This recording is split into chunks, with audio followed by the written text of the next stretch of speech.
Olha, antes de falar dessa caminhada do Santa Cruz, me permita fazer um registro. Dia 3 de fevereiro, esta semana, o Santa Cruz Futebol Clube completou 108 anos de existência. Então, assim, o Santa Cruz, que era conhecido quando foi fundado como o Clube dos Meninos, né? Os fundadores eram muito jovens, eram adolescentes que ficavam jogando bola ali no pátio da igreja de Santa Cruz, e por isso levou o nome de Santa Cruz, a igreja que existe aqui no Recife, né? No bairro da Boa Vista. Então, esse Santa Cruz, ele é um gigante, certo, do futebol nordestino, e continuará sendo um gigante do futebol nordestino, que, vez por outra, evidentemente,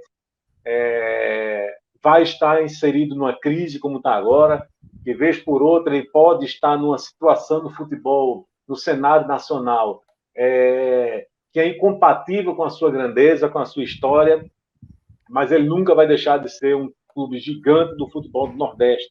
Como disse um de seus fundadores, Alexandre de Carvalho, o Santa Cruz nasceu e viverá para sempre, eternamente. O Santa Cruz nasceu e viverá eternamente. Exatamente essa é a frase. Eu não sei...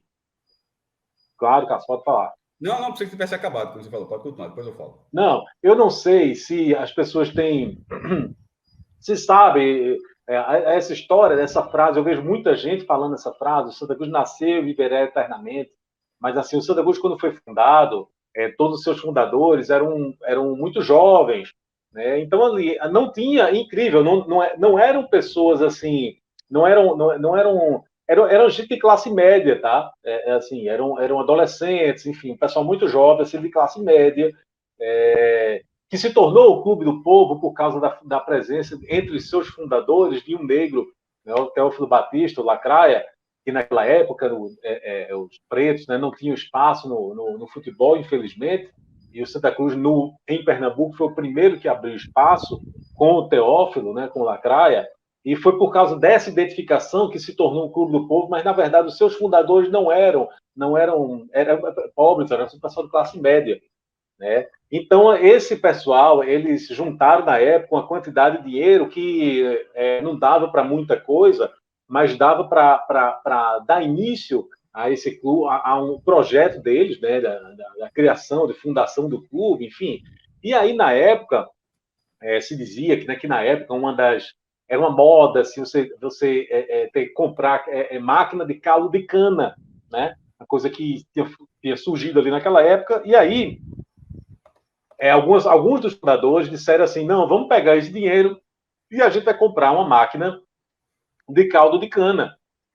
Então, era o único dinheiro que tinha disponível em caixa naquele momento, dinheiro que todo mundo, os fundadores, juntaram para dar início ao Santa Cruz Futebol Clube.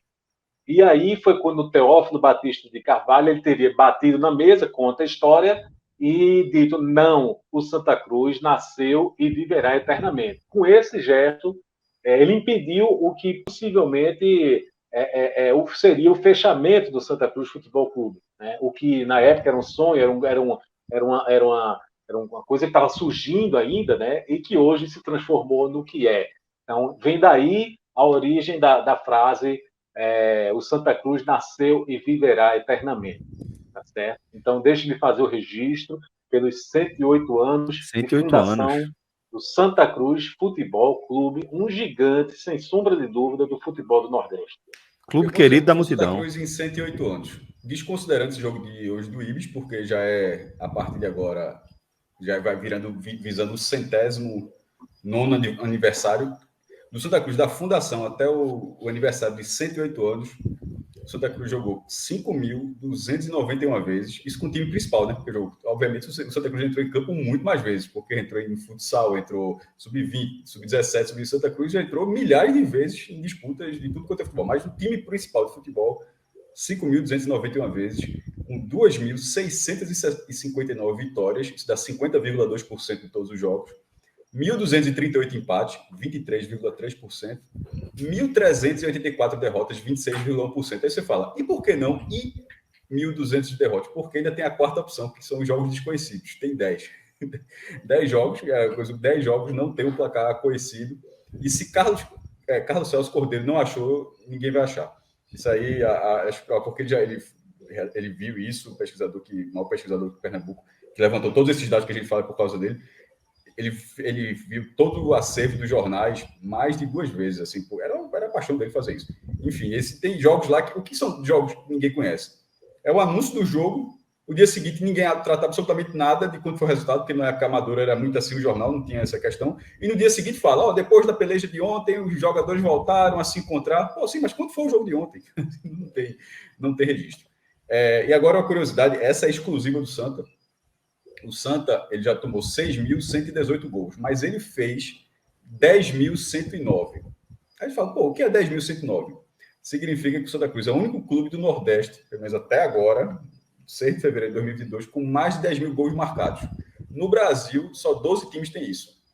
Aí a gente fala, 12 Isso é muita coisa, mestre. Isso é muita coisa, pô. Isso é coisa pra cacete, mesmo velho. Que não fosse o único. 10 mil é coisa pra caralho. Pô, coisa pra cacete, pô. É coisa pra cacete. O primeiro time do Brasil a fazer 10 mil gols foi o Santos, que foi Jorginho, que foi o treinador. Acho que foi um Santa Cruz e Vila Nova de Minas Gerais, na Copa do Brasil. Isso foi lá 2004, 2005, assim. Foi o primeiro time. E na época foi uma coisa chamou muita atenção na época, o gol 10 mil. Não sei se foi, não lembro exatamente o ano, mas se alguém der pesquisada rápida aparece. E outros números foram surgindo. Do Santa, nesse levantamento, obviamente esse levantamento pode ter algumas imprecisões, porque se eu estou falando que tem jogos que não tem gol marcado, Santa Cruz, na verdade, quando ele fez o gol 10 mil, na verdade, ele tinha feito antes, porque tem 10 jogos ali que ele poderia ter feito. Então, assim, não é um levantamento com 100% de precisão, mas é um levantamento que dá para você se basear. E não, nesse caso, o Santa Cruz é o único. O próximo deve ser o Sport. E o terceiro, o Bahia. E o que é impressionante que seja o Bahia, né? Porque o Bahia foi fundado em 1931. Assim, o Bahia tem muito menos tempo, mas deve ser o terceiro. E o quarto, o Náutico. Isso, aí, galera. Mas fala, Franja. Antes ainda de falar sobre o jogo, passado esse registro, que eu acho que não poderia ficar de fora, do aniversário do Santa Cruz, eu queria também, porque eu acho que também não pode ficar de fora, falar rapidamente, porque não é meu objetivo me aprofundar muito nessa discussão, mas eu preciso falar sobre o estádio do Arruda. O estádio do Arruda, ele é o segundo maior patrimônio do Santa Cruz. Porque o maior patrimônio do Santa Cruz é a sua torcida. O Santa Cruz é um clube muito identificado com a sua torcida. É o seu maior patrimônio. Tá certo? É aquele que vai continuar segurando a mão do clube por muitas e muitas gerações. Então, sem sombra de dúvida, o maior patrimônio do Santa Cruz é a sua torcida. Mas o segundo maior patrimônio físico é o estádio do Arruda. Eu não pretendo aqui entrar em polêmica sobre o porquê de o Arruda não ter sido liberado, se a PM, Corpo de Bombeiros, seja lá o quem for, foi muito rígida com o Santa Cruz e com o estádio do Arruda para não liberar para esses jogos, porque o Santa Cruz teve a sua estreia em casa adiada contra o Afogados, porque não pôde, o estádio foi vetado. E aí depois teve que jogar contra o Afogados de portões fechados, porque o estádio foi vetado para o público. E aí teve que jogar contra o Ibis na Arena de Pernambuco, porque pela terceira vez o estádio foi vetado. Não quero, como eu disse, entrar nessa polêmica de se foi certo, foi errado, se foi exagerado, não foi. Eu quero dizer que, independentemente de qualquer coisa, o estádio está maltratado. É isso. O estádio tem problemas. Você frequenta o Arruda há quanto tempo? Eu vou lhe dizer uma coisa. Eu vou lhe dizer uma coisa. Era uma pergunta retórica, desculpa, mas para você complementar, mas só para fechar a pergunta, dizer que há quanto tempo a gente que frequenta o estádio do Arruda, seja como profissional, seja como torcedor, a gente sabe dos graves problemas estruturais que ali existem, né? Eu frequento o Arruda há mais de 42 anos, tá certo? Eu tenho 42 anos. Né? Eita, revelei aqui, ó. Não parece, né? Eu sei que eu pareço ter 22, 23, mas eu tenho 42. Quando você baixou assim, a cabeça assim, deu para perceber que você tem 22. Tá certo. Agora manda Cássio baixar a cabeça, porque se tirar os cabelos brancos ali, eu tenho mais cabelo que maestro, pô. Aqui, papai, eu sou aqui. Vamos, meu lindo. Vai, Olha, segue aí, por favor. eu tenho fotos aqui no álbum de família, digamos assim, e a minha mãe grávida de mim já estava na piscina do Arruda. Então, antes de eu vir ao mundo, eu já estava frequentando o estádio do Arruda, mesmo que na barriga da minha mãe. E É como isso. você diz, os problemas eles existem e eles só foram se acumulando, se acumulando, se acumulando. Então, por mais que eu sei que o Arruda tem problemas estruturais graves e que talvez não permitam grandes públicos, como a gente já teve quase 100 mil pessoas dentro do estádio do Arruda. O jogo Estive Santa lá. Cruz e Argentina, não é isso, Cássio Zirpoli? Brasil 96 e mil Argentina. pessoas. Desculpem, né? Claro, ato falho. O jogo Brasil e Argentina, que foi um amistoso, 2-0 para o Bolívia. Brasil. Esse é o segundo. Isso, exato. Brasil e Bolívia é um atrás do outro. Mas o maior público é Brasil e Argentina, né? Não, o maior público Brasil e é Bolívia, 96.990. E Brasil e Argentina, 90.400. Pronto, veja, Segundo, nós tivemos... João Cachero, agora saudoso João Cachero, conhecido durante muito tempo. Saudoso João pessoa Cachero. Muito solícita e muito educada. Solícito e gentil comigo. O livro dele, que eu vou dar para Clisman, ele ainda está devendo isso. Segundo, é aquele tipo de informação que você não tem o dado, mas tem o dado no livro, que o público de Brasil e Bolívia real, vê que loucura. E é um número quebrado, tá? Não é uma estimativa, não. É um número quebrado, de 105 mil e uns quebrados. Mesmo um negócio de louco, assim. Uma das maiores lembranças que eu tenho relacionadas ao futebol é o balanço daquele anel superior ali, mestre. Não, e veja só, é uma coisa impressionante. Não é um absurdo. Veja só, o público oficial é 96 mil, certo? Mas assim, só estou dizendo que tem um registro ali de 105, isso me chamou a atenção a primeira vez que eu vi isso, porque os estádios que receberam 100 mil pessoas não são muito maiores que o Arruda. Já entraram 100 mil pessoas na Fonte Nova, que tem um lado inteiro que não tinha arquibancada, o lado do Dico Tororó, e o Castelão, agora a Arena Castelão, mas o Castelão do Ceará, que já recebeu 120 mil pessoas. Eu entrei na Fonte Nova antiga, o Castelão eu não entrei no Castelão antigo, mas a arquibancada dele é muito próxima, ou seja, o tamanho dele é o mesmo do anterior, ele foi modernizado. O Arruda não é muito menor, tá? Então, assim, não é um absurdo imaginar que... E alguns outros jogos, como o Santa Cruz meu Deus do céu. Aquele Santa Esporte. Não, o acesso da Série C, porra. O acesso da Série C. Contra o Betinho, o Santa Esporte em 1999. O Santa Esporte Leonardo e Mancuso, aquele ali. Isso. O Bordeiro foi o seguinte, ali. A capacidade de Santa Cruz naquele momento era 60.440. O Bordeiro foi 60.400.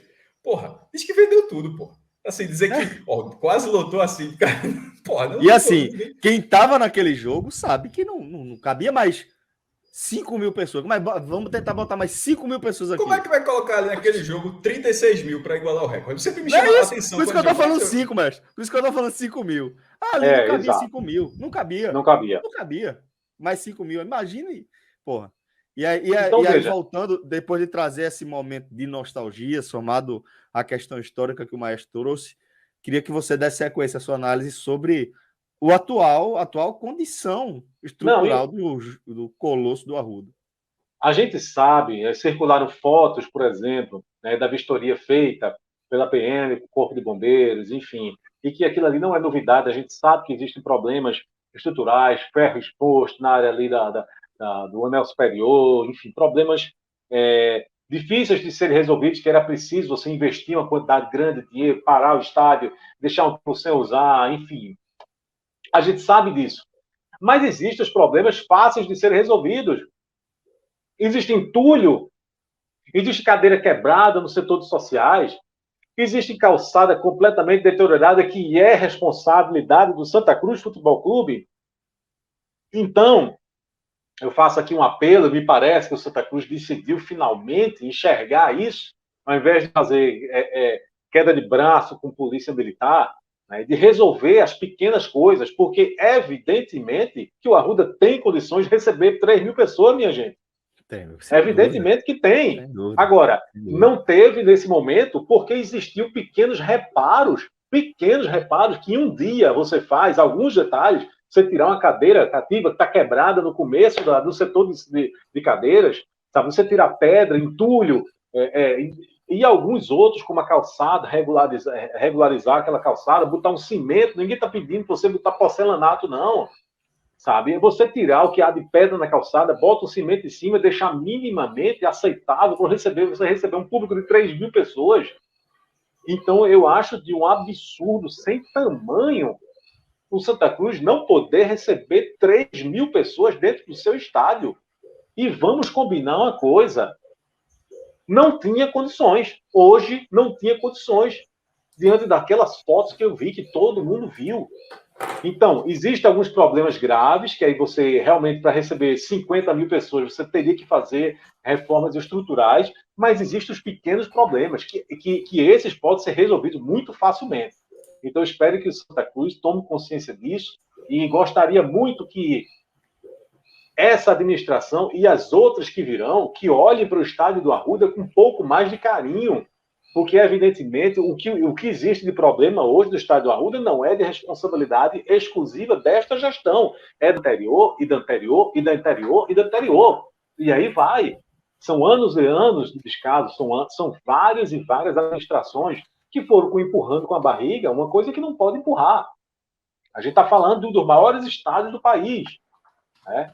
Então, também acho, do mesmo jeito que eu fiz questão de deixar aqui o registro do aniversário de 108 anos de Santa Cruz, estou deixando aqui o registro também, sabe, dessa coisa absurda que foi você comemorar o aniversário de Santa Cruz de portões fechados e jogar logo em seguida na Arena de Pernambuco, não porque quis, não porque foi mais vantajoso financeiramente, mas porque o seu estádio não foi impedido de receber 3 mil pessoas, certo? Então, torçamos para que isso os pequenos problemas, pelo menos, sejam resolvidos rapidamente. Tá? Sem dúvida. O estádio de Santa Cruz precisa disso e a torcida do Santa Cruz merece, depois de tanto tempo, acompanhar o seu time dentro da sua casa, o seu estádio. Porque faz toda a diferença. É o seu lugar, né? É a rua onde você encontra os seus amigos, é o local de concentração, é a entrada, é o batente que você se sente. A parada de ônibus que você desce. A parada de ônibus o onde desce, as que você ruas encontra. que você encontra. A flanelinha que você encosta seu carro. Tudo isso, minha gente. Tudo isso. É tudo isso. É você se sentir em casa, é você se sentir acolhido, faz toda a diferença. Um amigo meu, por exemplo, vai para as sociais e conta 12 degraus para achar o seu lugar. Vê então... mesmo. Que cornura.